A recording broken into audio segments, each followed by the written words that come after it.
there are two sides to every story, and a million shadows in between. Another case, another deep dive. Gather around for a tale of a crime. From a moment in history, a shadow in time. Where the past isn't past, and the truth must be told. This is their story on True Crime Chronicles.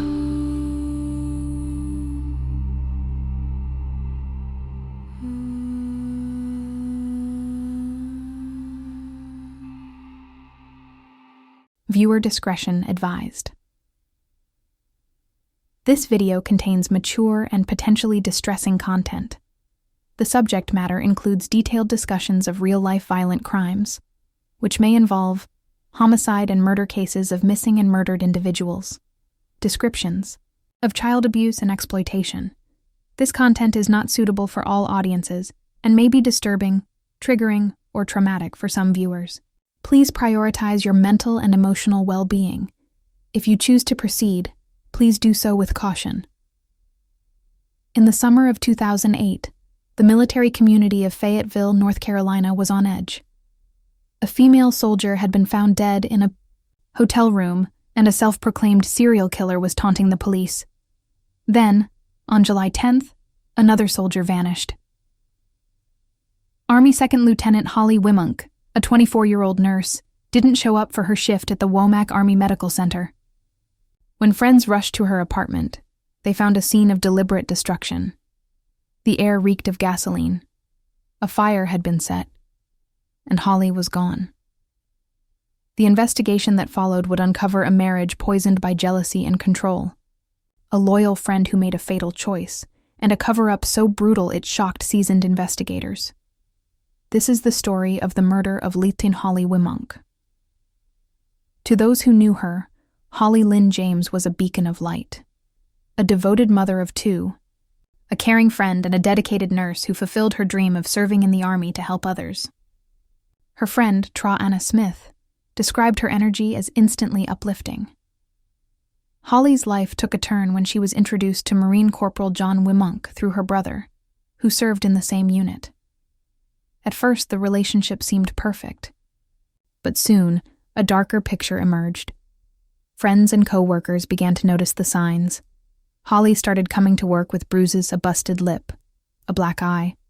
She confided in friends about Wimunc's explosive temper and his resentment of her higher rank, belittling her accomplishments. The abuse escalated from verbal to terrifying. Holly told a friend that Wimunc once showed her a bullet with her name carved into it. In a separate, harrowing incident, he held a gun to his own head, then to hers. Fearing for her life, Holly sent her children to live with their father and filed for a restraining order. But when the court date arrived, the woman who cared for so many couldn't find the strength to face her abuser. She didn't show up, and the order was dismissed. The couple was estranged, and Holly was moving toward divorce. But for John Wimunc, it seems, that was an outcome he would not accept. On the evening of July 9th, 2008, Holly left a voicemail for her friend and co-worker, April Wirtz. But April, exhausted from a 12-hour shift, fell asleep before calling back. By the next morning, Holly wasn't answering her phone. Alarmed, friends went to her apartment. What they found was chilling.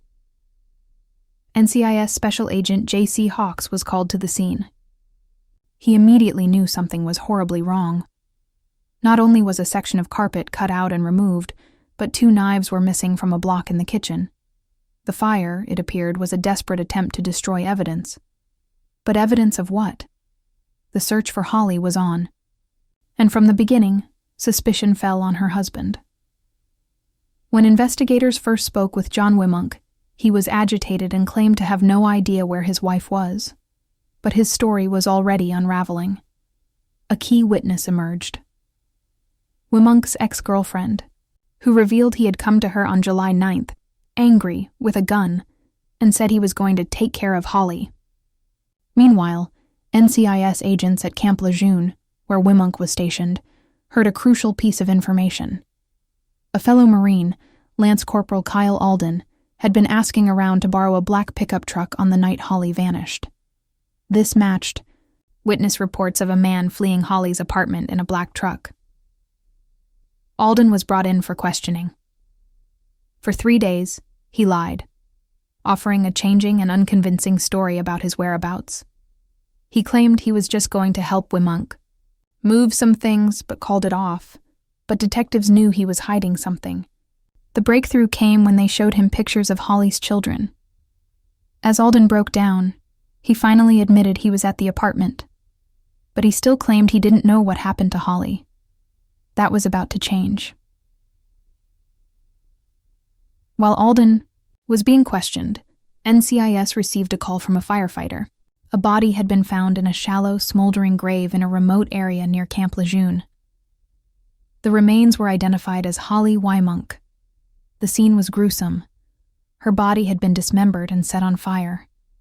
Beside her, investigators found the missing knives from her apartment, the final definitive link back to the crime scene. Confronted with this horrific discovery, Kyle Alden's facade completely collapsed. He confessed to the entire grisly plot.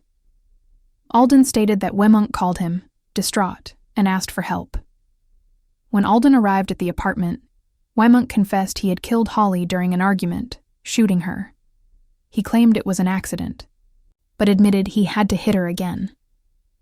Alden, citing the powerful bond between Marines, made a catastrophic decision. He helped Wimunc wrap Holley's body in a carpet segment, place it in a sea bag, and load it into the truck. Wimunc then set the apartment on fire.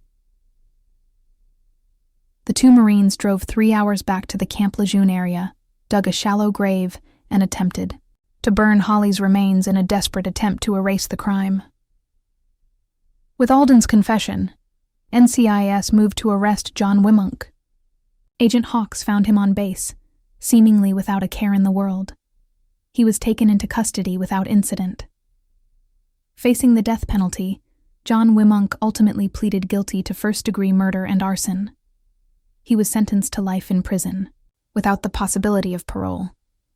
He never explained why he did it, and he never apologized.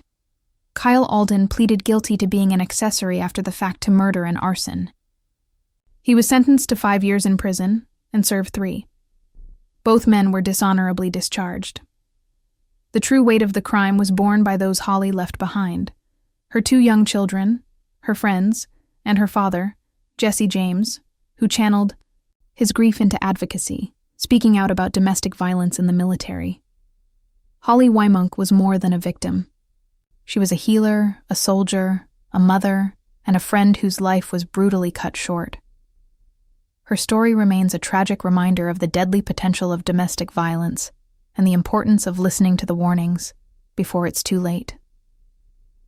Thank you for watching True Crime Chronicles. If you or someone you know is experiencing domestic violence, please reach out for help. The National Domestic Violence Hotline is available 24/7 at 1-800-799-7233. You are not alone.